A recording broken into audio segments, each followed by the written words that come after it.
Hi guys, hope everyone is fine and around you everything is fine. Today again we are going to measure national income, but this time the method is which is called value added method. Value means when you are going to add something to the price of a good or a service. That is, mm, value is the price, and when you are going to add something to the price of the good, that is you are going to add price, that is value added. Now simply we are asking, or it can be said that addition to the value of the product,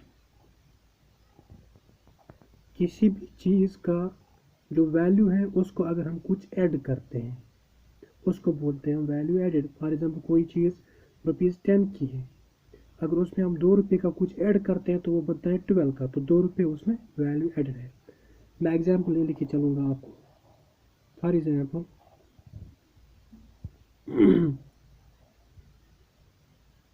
we have a mill and उसके पास एक product है जिसका value ₹100 है। For example वो वही product whole seller को बेचता है, होल सेलर उसी प्रोडक्ट को कुछ ऐड करके 110 में बेचता है, एंड 110 में इसको खरीदता है। फॉर एग्जाम्पल रिटेलर कुछ ऐड करके इसी प्रोडक्ट को बेचता है 130 में।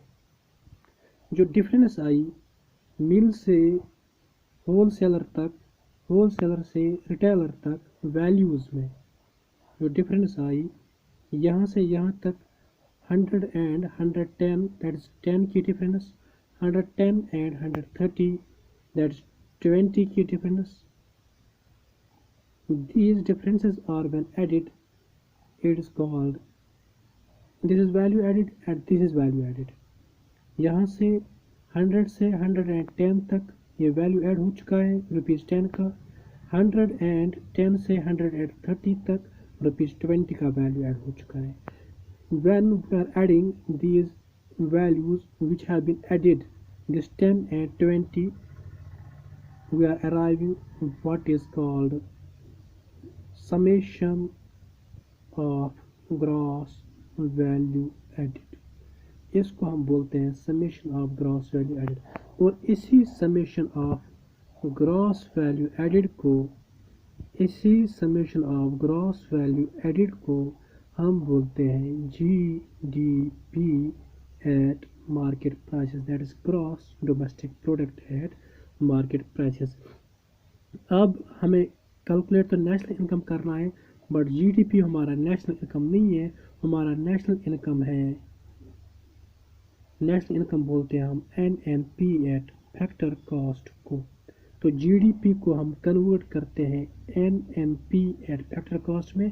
कन्वर्जन आपको आता होगा, मैंने बहुत सारे वीडियोस में दिखाया भी है और इससे पहले क्लासेस में भी पढ़ाया है, how we are converting one aggregate into another aggregate. NNP at factor cost is equal to GDP given है तो GDP को ले लेंगे, मार्केट प्राइस ये GDP हमारा यहाँ पे 30 आ रहा है, 30 हमारा GDP है, that GDP is given, GDP को ले लेंगे, कन्वर्ट करना है NNP में, ग्रॉस को बनाना है नेट, तो मैंने बताया है ग्रॉस को जब नेट बनाना है तो डेप्रिसिएशन को माइनस करो ग्रॉस से। डोमेस्टिक को बनाना है नेशनल, जब डोमेस्टिक को नेशनल बनाना है तो मैंने बताया है net factor income from abroad को प्लस करो डोमेस्टिक को, product and product are same at the both places, and market price we need to convert into factor cost। जब मार्केट प्राइस को कन्वर्ट करना होता है फैक्टर कॉस्ट में तो मार्केट प्राइस से हम डिडक्ट करते हैं नेट इनडायरेक्ट टैक्सेस, ये बना हमारा NNP। ओके, तो ये हमारा नेशनल इनकम।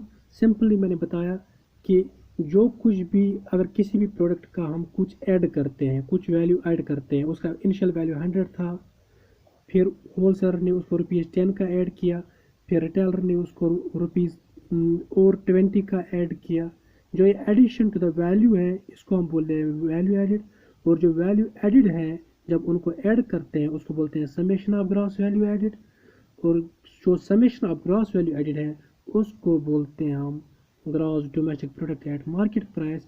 फिर हम gross domestic product at market price को कन्वर्ट करते हैं नेशनल इनकम में NNP एट FC में, तो अराइव होती है फिगर हमें NNP। मैं एक शेड्यूल दिखा के आपको थोड़ा सा कंसेप्ट और एक्सप्लेन करूँगा। फॉर एग्जांपल हमारे पास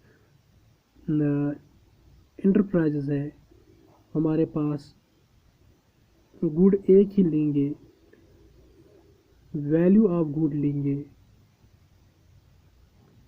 हम इंटरमीडिएट वैल्यू लेंगे इसी गुड का,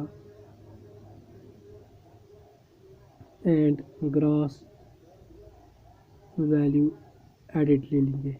देखिए इंटरप्राइज मान के चलिए हमारे पास है प्रोड्यूसर प्रोड्यूस करता है मान के चलिए वीट,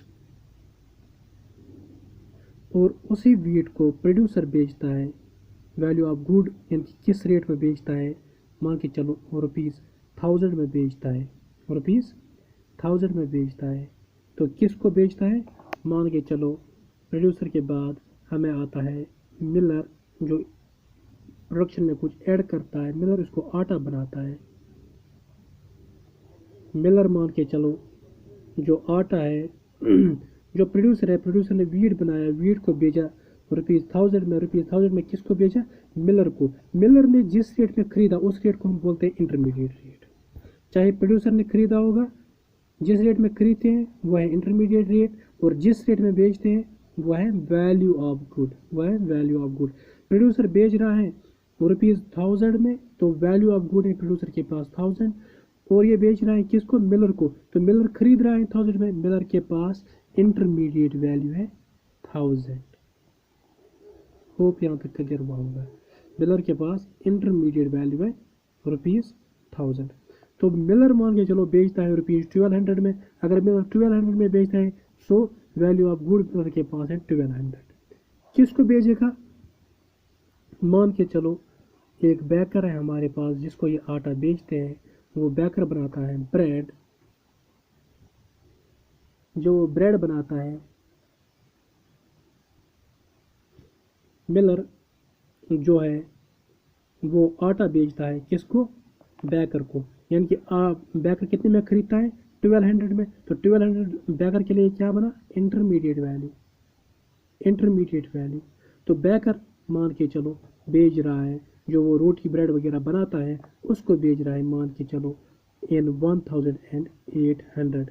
अब जो ये जगह खाली रही कि इंटरमीडिएट वैल्यू ऑफ वीट क्या है, तो वीट प्रोड्यूसर ने किसी से खरीदी नहीं, इसने खुद प्रोड्यूस किया, सो इसके पास इसकी इंटरमीडिएट वैल्यू कुछ भी नहीं रहेगी। ओके, प्रोड्यूसर ने कुछ नहीं खरीदा, इसने वीट को प्रोड्यूस किया, वीट को बेचा, यानी कि वैल्यू ऑफ गुड इसके पास 1000 है, बेचा मिलर को, मिलर ने खरीदा 1000 में, इंटरमीडिएट वैल्यू मिलर के पास 1000 है, मिलर ने बेचा 1200 में, यानी कि वैल्यू ऑफ गुड मिलर के पास 1200 है, खरीदा है बेकर ने खरीदा है 1200 में, दैट इज बेकर के पास इंटरमीडिएट वैल्यू 1200 है, और बेकर बेच रहा है जो रोटी वो बना रहा है 1800 में, दैट इज 1800 में, और दैट इज जो इंटरमीडिएट जो वैल्यू ऑफ गुड है बेकर के लिए दैट इज 1800। अब ग्रॉस वैल्यू एडिड क्या हुआ है, ग्रॉस वैल्यू एडिड हम निकालते हैं सीधे इसको इससे माइनस करके, 1000 को करना है माइनस, ये यहाँ तक, यहाँ पे कुछ नहीं है, दैट इज 0, दैट इज 1000, 1200 को माइनस करना है 1000, दैट इज 200, 1800 को माइनस करना है 1200, दैट इज 600। इन तीनों को टोटल करेंगे that is summation of GVA जिसको हम बोलते हैं, it is 1800। Summation of GVA is 1800.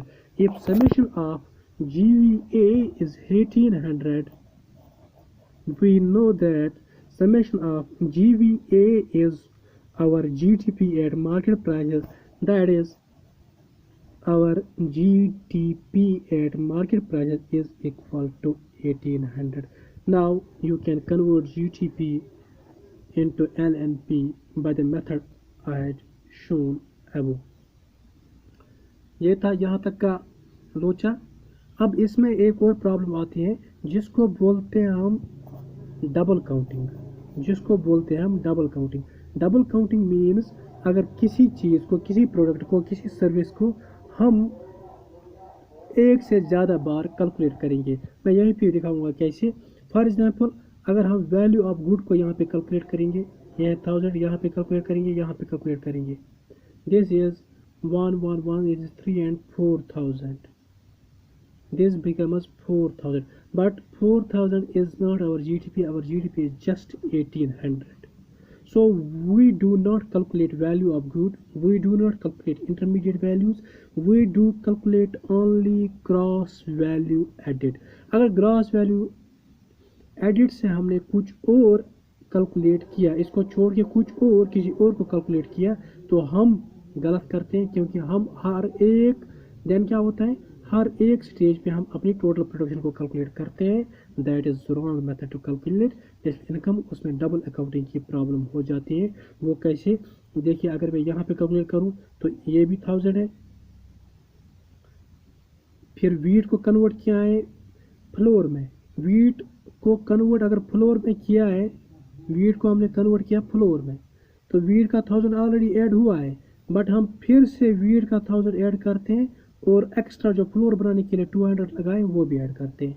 फिर जब फ्लोर को कन्वर्ट करते हैं हम ब्रेड के लिए, तो जो फ्लोर 1200 का था हम उसको फिर से ऐड कर रहे हैं और एक्स्ट्रा 600 ऐड कर रहे हैं जो एक्चुअली ऐड होने चाहिए थे। इनका टोटल निकाल के ये बनता है 4000। एक्चुअली 1000 ऐड हुआ है, इसको एक ही बार ऐड होना चाहिए था। फिर यहाँ से 1000 को छोड़ के कितना बच रहा है, दैट इज 200 ऐड होना चाहिए। यहाँ तक ऐड हो गया, फिर यहाँ पे क्या ऐड होगा, यहाँ पे 1800 माइनस 1200 ऐड होगा, दैट इज 600 ऐड होगा। यानी कि वैल्यू एडेड वैल्यूज हम ऐड करते हैं। अगर ऐसा भी नहीं करेंगे तो ऐड करेंगे जो फाइनल वैल्यू